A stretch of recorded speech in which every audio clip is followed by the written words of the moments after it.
Jamaah sekalian rahimakumullah,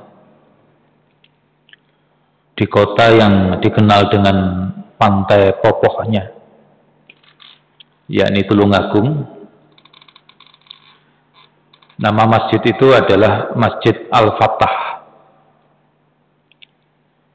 Kalau panjenengan mungkin lebih familiar dengan Masjid Namira Lamongan atau Masjid Jogokarian. Ada kesamaan dari Masjid Namira Lamongan dengan Masjid Al-Fatah ini, dan juga Masjid Ar-Rahman Blitar. Yang pertama, pendirinya hanya satu keluarga, dan Masjid Al-Fatah itu menelan biaya 10 miliar rupiah, ditanggung oleh satu keluarga saja. Siapakah dia? Beliau adalah pemilik daripada kacang Shanghai merek Gangsar. Kalau generasi saya masih menjadikan kacang Shanghai tersebut cemilan favorit. Di atas saya mungkin juga. Kalau milenial, zilenial mungkin malah nggak kenal. Beliau bekerja sama dengan Alfamart dan Indomart. Kalau panjenengan beli kacang Shanghai di branding Alfamart atau Indomart, itu sesungguhnya adalah kacang Shanghai Gangsar. Ya, jadi ada kerjasama. Kemiripan kedua, desainernya sama, arsitekturnya sama antara Masjid Namira dengan Masjid Al-Fatah. Jadi nanti kalau Pak Wir gowes ke Tulungagung, sholatnya si Al-Fatah, insya Allah ada sarapannya. Jadi subhanallah, kita bayangkan, kita imajikan, banyak ternyata orang baik di Indonesia ini, masih banyak, dan mudah-mudahan karenanya menjadi pilar atau menjadi tonggak daripada negara ini untuk dijauhkan oleh Allah Subhanahu wa Ta'ala dari bencana alam. Amin, Allahumma amin. Apa yang dilakukan oleh Mbah Trimo dengan Masjid Al-Fatahnya, apa yang dilakukan oleh pendiri Masjid Ar-Rahman, Masjid Namira, di Sekapuk juga ada yang seperti itu,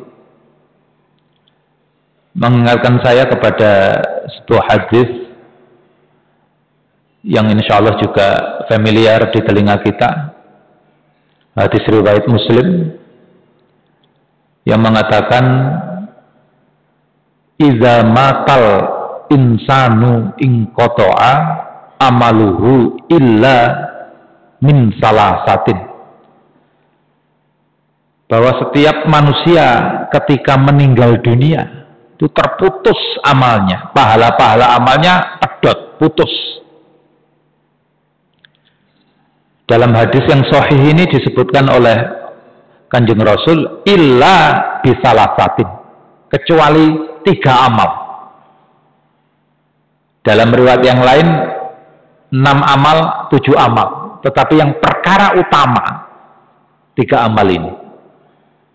Adapun yang 6 amal, yang 7 amal itu disebut dengan amal situasional, kata para ulama.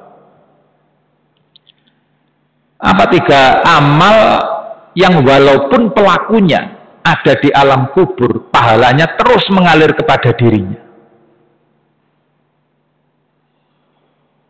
Kalau di dunia bisnis dikenal dengan passive income, tidak ngapa-ngapain tapi dapat cuan. Nah, pelaku amal-amal ini tidak ngapa-ngapain karena sudah di alam kubur, tetapi pahalanya mengalir terus sampai yaumul qiyamah. Subhanallah. Yang pertama, kata baginda Rasul, seperti apa yang dilakukan oleh Mbah Trimo tadi.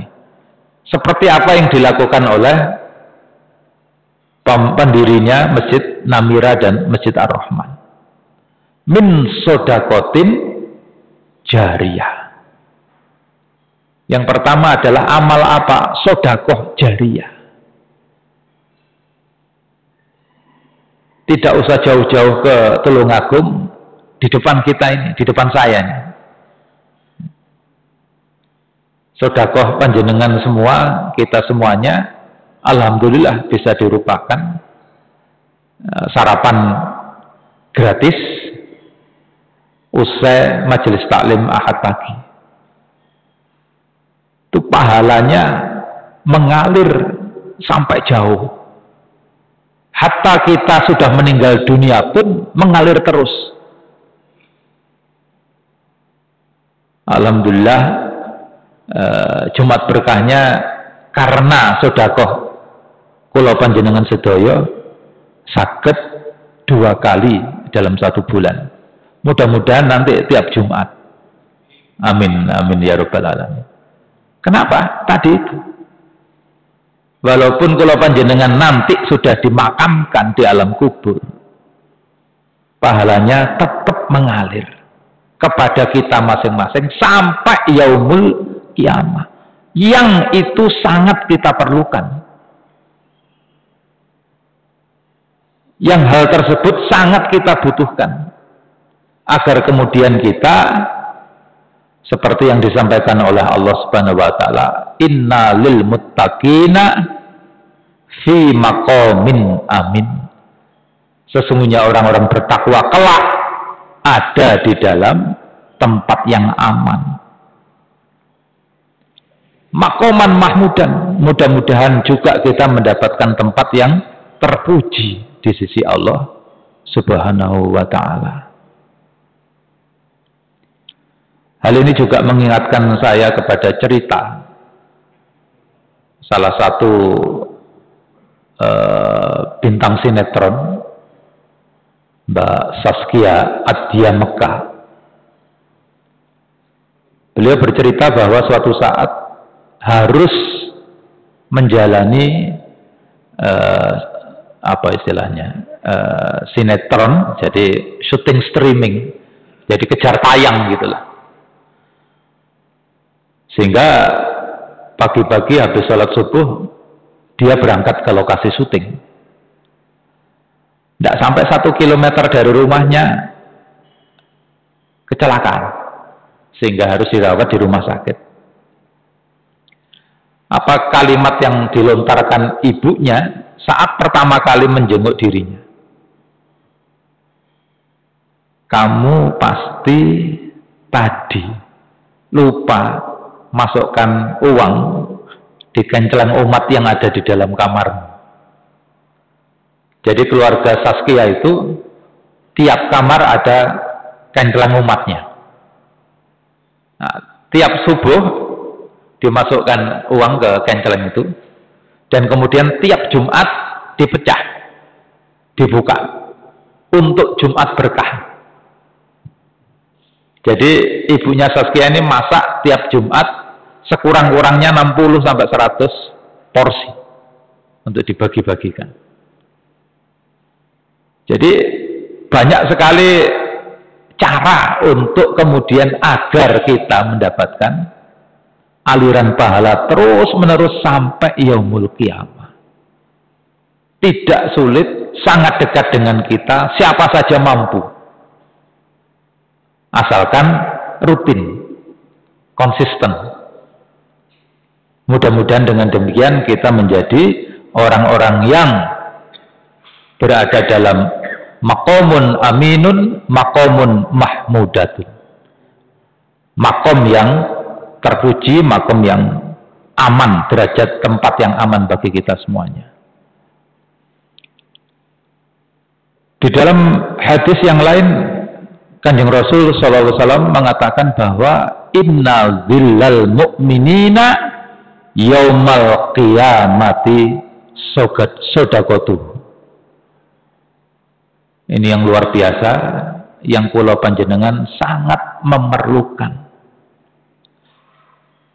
Kata baginda Rasul dalam hadis ini, bahwa sesungguhnya naungan yang melindungi mukmin di yaumul kiamah kelak adalah salah satunya sodakoh dirinya, sodakoh yang dia lakukan selama hidup di dunia ini. Jadi monggo kula panjenengan sedaya fastabiqul khairat, untuk bersodakoh fi sabilillah. Itu amal pertama yang pahalanya tidak diputus oleh Allah Subhanahu wa taala, terus mengalir. Yang kedua apa? Wa ilmin yuntafa'u bih. Ini hadis yang sangat membahagiakan kami sebagai dosen, sebagai mubalik, maupun bapak ibu juga yang menjadi guru. Kenapa? Dalam hadis ini baginda Rasul mengatakan bahwa salah satu amal yang tidak diputus, walaupun pelakunya sudah meninggal dunia, nggih menika ilmu yang bermanfaat darinya atau dengannya. Baginda Rasul dalam hadis yang lain mengatakan, man da'a ila hudan, barang siapa dari kita semuanya yang menyerukan kepada sebuah petunjuk, sebuah kebaikan, sebuah ilmu, sebuah kebajikan, karena lahu, maka dirinya penyeru tersebut, penyeru kebaikan itu, penyeru ilmu itu, bagi dirinya minal ajr, ada pahala, ada pahala, mislu ujuri mantabi'ah, sebanyak pahala-pahala yang diberikan oleh Allah kepada pengikutnya, kepada pelaku daripada petunjuk kebaikan yang diajarkan oleh orang itu. Hudan, satu kebajikan atau satu petunjuk. Lalu panjenengan semua melakukan, mengamalkannya, mengimplementasikannya. Maka mubalik tersebut, maka guru tersebut, maka dosen itu akan mendapatkan pahala-pahala panjenengan semua. Terus menerus sampai yaumul qiyamah. La yang kusu dalika min ujurihim syai'ah, tanpa mengurangi pahala panjenengan sedikit pun, sama sekali. Jadi guru matematika kita atau guru matematika anak kita yang sedang duduk di bangku SD, bangku SMP, ilmu matematikanya itu kalau diterapkan dalam bisnisnya, dalam bisnis kita kelak, maka pahala guru matematika itu terus menerus mengalir kepada dirinya sampai yaumul qiyamah tanpa mengurangi pahala kita, para pelakunya, para pelaku ilmu matematika guru kita.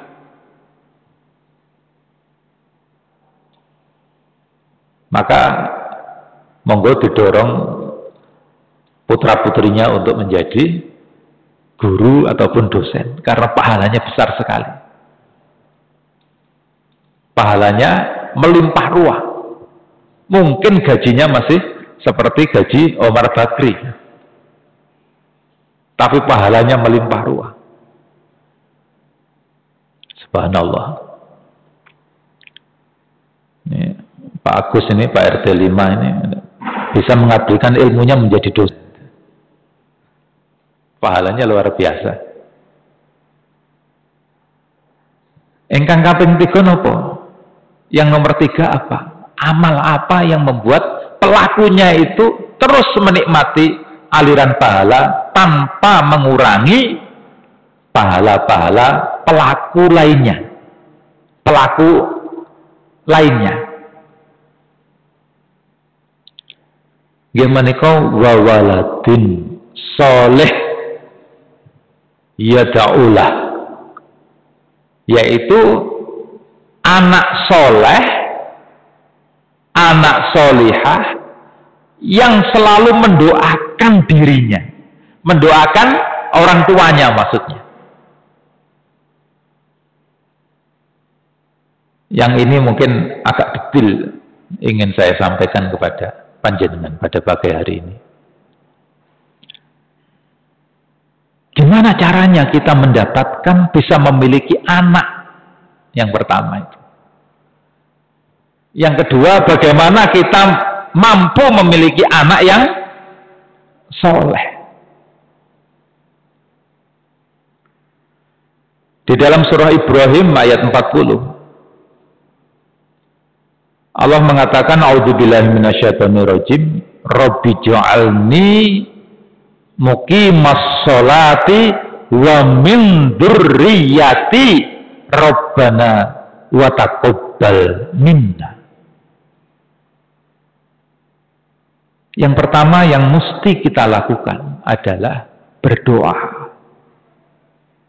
Berdoa selain untuk kita masing-masing sebagai orang tua, juga untuk anak keturunan kita, sebagaimana dicontohkan di dalam surah Ibrahim ayat 40 tersebut. Rabbi ja'alni muqimas sholati. Ya Allah, ya Rabb, jadikanlah diri ini sebagai orang yang mampu menegakkan sholat. Wa min dzurriyyati, demikian pula jadikanlah anak keturunanku menjadi penegak sholat. Rabbana, ya Rabb kami, fataqabbal minna, kabulkanlah doa kami. Kalau itu terus-menerus kita lantunkan doa seperti tadi, tiap usai sholat fardu terutama, sambil membayangkan wajah anak kita, insya Allah dikabulkan oleh Allah Subhanahu wa ta'ala. Oleh karena itu, berlomba-lombalah punya anak banyak. Kalau cuma satu nyuwun sewu, ndonga untuk kita, iya kalau kabul, kalau enggak kan belain. Tapi kalau punya anak 6, satu beleset, masih ada 5. Mudah-mudahan ke 6-6-nya, ke 10-10-nya kabul. Masya Allah, itu sangat kita perlukan, sangat-sangat kita butuhkan. Lantunan doa, anak yang soleh, anak yang solihah, tiap usai sholat akan melapangkan alam kubur kedua orang tuanya, akan lebih menerangi alam kubur kedua orang tuanya, yang sangat mereka perlukan. Siapa lagi kalau bukan anak kita yang mendoakan? Kula panjenengan jamaah Masjid Al-Wahyu, kalau tidak diinformasikan oleh takmir, oleh imam, bahwa sebagian dari kita sedang sakit atau ada yang meninggal dunia, kita tidak akan mengirimkan Al-Fatihah, nggak tahu soalnya. Tapi yang paling dekat dengan kita adalah anak-anak kita. Kalau mereka tiap usai sholat mendoakan kita, terutama saat kita sudah meninggal dunia, itu sangat kita perlukan, sangat kita butuhkan. Kita sudah tidak bisa apa-apa, Pak, tidak bisa beramal, kecuali 2 amal tadi sebelumnya, yang mengalir terus pahalanya. Sehingga kita sangat memerlukan doa orang-orang soleh, terutama doa anak-anak kita yang soleh, solihah. Yang berikutnya apa yang harus kita lakukan?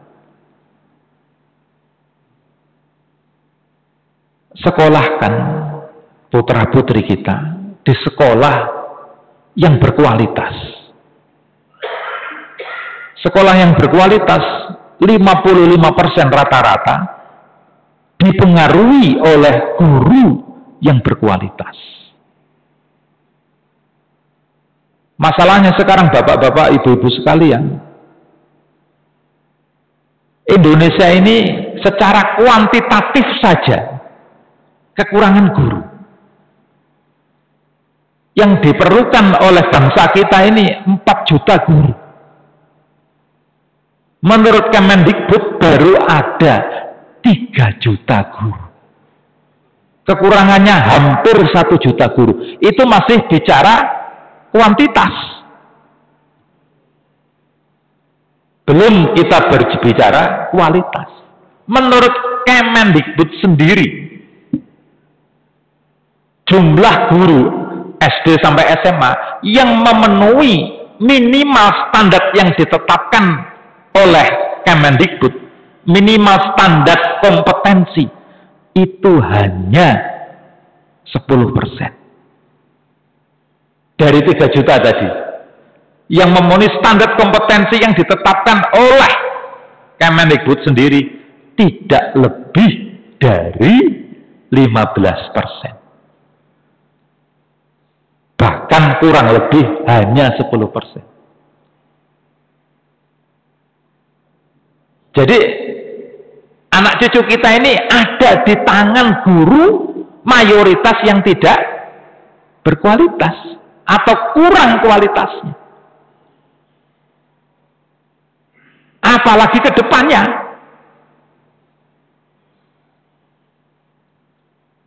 Suatu sisi kita memang bersyukur program hilirisasi nikel di Morowali itu menyerap tenaga kerja 32.000. Tapi mari kita tengok ke sana, 32.000 itu jadi staf atau jadi buruh. Jadi anak bangsa ini menjadi buruh di negaranya sendiri yang gemah ripah lok jinawi. Sumber daya alam Qatar, Uni Emirat Arab yang mampu membantu masjid di Solo yang megah 164 M itu, sumber daya alamnya hanya minyak. Indonesia, kekayaan alam yang berupa laut dan ikan saja, itu sebenarnya kalau tidak dikorupsi, sudah mencukupi APBN kita. Apalagi coklat, apalagi sawit, apalagi nikel. Kita membangga-banggakan selama ini produk nikel Indonesia yang terbesar di dunia. Tapi mengapa bangsa kita yang menjadi buruh di situ? Kalau panjenengan tindak KL, Kuala Lumpur, itu yang nyuwun sewu, buruh kasarnya itu dari Bangladesh, dari Sri Lanka, dari Yaman, dari bahkan ya, nyuwun sewu sebagian Cina. Orang-orang Melayunya staf kantoran. Apa penyebabnya? Berarti kualitas anak bangsanya itu tinggi. Dihasilkan oleh siapa? Didikan daripada guru yang berkualitas. Vietnam, kalau kita bicara GDP, memang kita G20, masuk 20 besar dunia, karena jumlah penduduk kita banyak. Tapi Vietnam, yang penduduknya kecil itu melakukan lompatan yang luar biasa dalam 20 tahun, itu GDP-nya terakhir dari 40 billion US dollar menjadi sekarang sudah 400. Apa sebabnya? Dia berkiblat ke Singapura. Vietnam berkiblat pendidikannya ke Singapura. Ada nama pabrik guru di Singapura yang bernama NIE, National Institute of Education Singapura, di bawah Nanyang University. Jadi Singapura di luar dugaan kula panjenengan, Pak, itu negara investor terbesar di Republik ini. Negara yang besarnya pernah diruislah dengan Bengkulu, itu menjadi investor terbesar bangsa ini. Bukan China, bukan Amerika, Singapura. Monggo dibuka di Google nanti. Negara sekecil itu yang tidak punya SDA sama sekali, tidak punya sumber daya alam sekali, menjadi negara termakmur nomor 3 di dunia. Apa penyebabnya? Guru yang berkualitas. Kalau kita ini bapak-bapak yang seumuran, bersaing bisnis, bersaing prestasi apapun, itu kadang menang, kadang kalah. Gantian menang kalahnya itu. Kenapa? Karena guru-guru kita hampir sama kualitasnya. Tapi kedepannya nanti, anak cucu kita, kedepannya nanti, semakin lama, semakin kesana, semakin borderless. Tidak ada batas antar negara. Apalagi dengan undang-undang cipta kerja, undang-undang Omnibus Law, itu sangat memungkinkan tenaga-tenaga asing masuk ke Indonesia, bekerja di sektor-sektor yang anak cucu kita bekerja di situ juga. Kira-kira kalau kualitas guru tetap seperti sekarang ini, kualitas anak cucu kita mampu nggak bersaing dengan tenaga-tenaga asing di bidang mereka masing-masing? Contohnya Pak, rumah sakit asing, dan contohnya dokter asing. Pak Edi ini kalau nggak keliru punya putra dokter. Itu mampu nggak nanti bersaing dengan dokter asing yang datang ke Indonesia? Karena sudah ada undang-undangnya. Idi wis gak payu Pak. Dulu itu kalau bangsa Indonesia, anak-anak cerdas itu kuliah kedokteran di luar negeri, pulang ke Indonesia tidak langsung bisa praktek. Tapi dengan Omnibus Law sudah tidak seperti itu lagi. Nah, anak cucu kita kelak, pertanyaannya, bisa nggak bersaing? Kampung kami tahun lalu mendapat kunjungan dari Sekolah Interkultural Surabaya, SIS dari mana itu? Citraland kan. Anak sekitar 10 lah, 10 anak-anak beserta gurunya.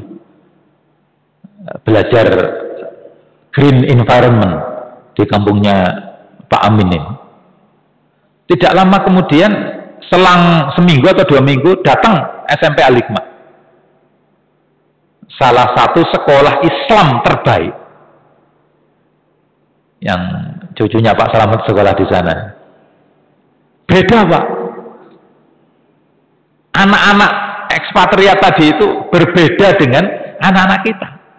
Kayak saya dosen, kalau memberi kuliah ada pertanyaan, Mas Mbak, semuanya tawaduk, menundukkan kepalanya. Jadi mendadak tawaduk. Tidak ada satupun yang bertanya. 1-2 ada yang bertanya, tapi lebih sering tidak bertanya. Nah, anak SIS, sekolah ekspatriat, anak-anak ekspatriat itu, yang Argentina ada, yang China ada, yang Korea ada, semuanya bertanya Pak. Semuanya bertanya Pak. Anak 10 itu semuanya bertanya. Curiosity-nya, rasa ingin tahunya besar, dan itu dipupuk oleh guru yang berkualitas. Selain orang tua yang pandai, yang berkualitas pula. Apa sih penyebabnya? Kok sulit mendapatkan guru berkualitas di Indonesia ini? Para pengelola sekolah itu Pak, mulai dari Al-Uswah, Muhammadiyah, Ma'arif NU, Al-Hikmah, keluarnya sama, sulit mendapatkan guru yang berkualitas. Apa penyebabnya? Saingan mereka itu dunia industri. dunia perbankan. Jadi anak-anak cerdas, anak-anak muda cerdas, milenial, zilenial lebih tertarik untuk kuliah di perguruan tinggi negeri ataupun swasta non keguruan. Non keguruan. Anak-anak muda cerdas, anak cucu kita yang cerdas itu lebih ingin menjadi kepala rumah sakit daripada kepala sekolah. Menjadi direktur BUMN daripada direktur sekolah. Menjadi dokter daripada guru. Kenapa? Pendapatannya jauh lebih besar. Cuannya jauh lebih besar. Tidak usah jauh-jauh lah. Kalau panjenengan ini punya anak gadis putri cantik solihah, datang 2 orang, sama-sama gantengnya. Cuma yang satu dokter, yang satu guru, ngelamar gadis kita, anak gadis kita. Kita milih yang siapa? Yang jelas yang bukan guru.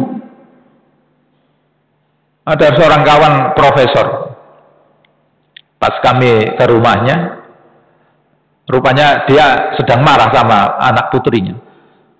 Kamu kalau tetap bandel seperti ini, nanti papa kawinkan sama guru. Jadi guru tempat pembuangan anak gadis yang bandel. Nah, kita harus balikkan keadaan ini seperti Vietnam. Vietnam berapa gaji seorang guru? 30 juta, Pak. Kalau dikuruskan ke rupiah. Sama, hampir sama dengan Singapura yang rata-rata 35 juta per bulan. Gaji guru di Indonesia di bawah UMR. Bahkan yang pengabdian di Nyuwun Sewu pesantren-pesantren itu berupa cashnya bisa tidak sampai 2 juta. Cuman dikasih beras, dikasih gula, dikasih sembako.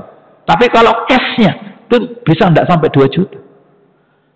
Terus kita mengharapkan mereka berkualitas.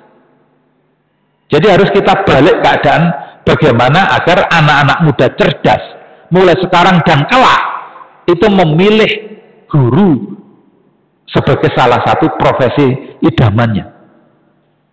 Diewangi Pak kuliah kedokteran itu sampai 12 tahun agar spesialis. Kenapa? Karena cuannya gede. Guru enggak. Suatu saat salah satu konglomerat ya, putranya Pak Marta, namanya Pak Salim Marta, putranya itu. Tahu saya baru lulus S2 dulu ya, tahun 2008. Manggil, "Ta'al, Ustaz, kemarilah Ustaz." Saya mendekat, kemudian bertanya, "Dengar-dengar Ustaz baru lulus S2 UNER ya?" "Oh iya Ustaz, dengan doa antum alhamdulillah saya bisa lulus." Lalu dia bilang gini, yang kayak Ustadz gini, maksudnya yang lulus S2 di Melbourne, lalu dia ingin jadi guru, ingin ngajar, itu harus kuliah profesi 4 tahun. Walaupun sudah S2, walaupun sudah S3, tapi bukan jurusan keguruan, dia ingin ngajar guru, jadi guru. Maka dia harus kuliah 4 tahun. Begitu lulus, gajinya standar profesi di Melbourne. Ya, tinggi, cuannya tinggi. Karena itu banyak sekali orang cerdas, anak cerdas yang kuliah menjadi guru. Jadi sekali lagi, saingan sekolah-sekolah itu adalah dunia industri. Jadi kalau gaji gurunya kalah dengan gaji pegawai-pegawai di dunia industri, maka kemudian kita akan mendapatkan SDM guru karena tidak diterima di UNER, di UGM, di UI, maka dia kuliah di keguruan. Itulah yang ngajar anak cucu kita, Pak. Itulah yang mengajar anak cucu kita.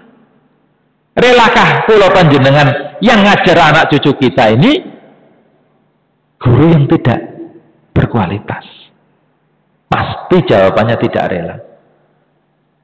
Jadi monggo bahu-membahu kita mewujudkan guru yang berkualitas, karena itulah nanti yang membuat anak kita anak yang berkualitas, anak yang soleh solihat, yang lantunan doanya sangat kita perlukan ketika kita sudah meninggal dunia kelak. Marilah bapak-bapak kita akhiri majelis taklim pada pagi hari ini dengan sejenak menundukkan kepala dan hati kita untuk melantunkan doa kepada Allah Subhanahu wa taala. A'udzubillahi minasyaitonirrajim. Bismillahirrahmanirrahim. Allahumma shalli wa sallim wa barik ala sayyidina Muhammad walhamdulillahirabbil alamin. Allahumma ighfir lana dzunubana wa kaffir 'anna sayyi'atina wa tawaffana ma'al abrar. Allahumma ighfir lana wa liwalidina warhamhum kama rabbawna shighara.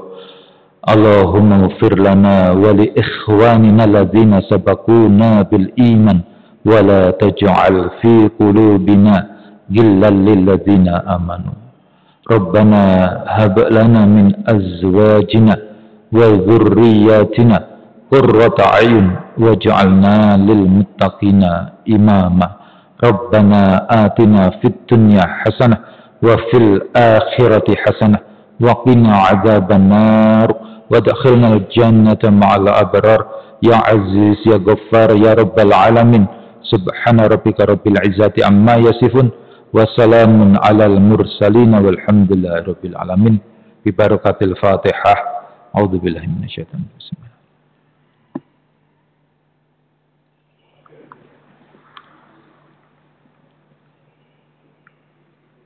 Billahi taufiq wal hidayah. Assalamualaikum warahmatullahi wabarakatuh.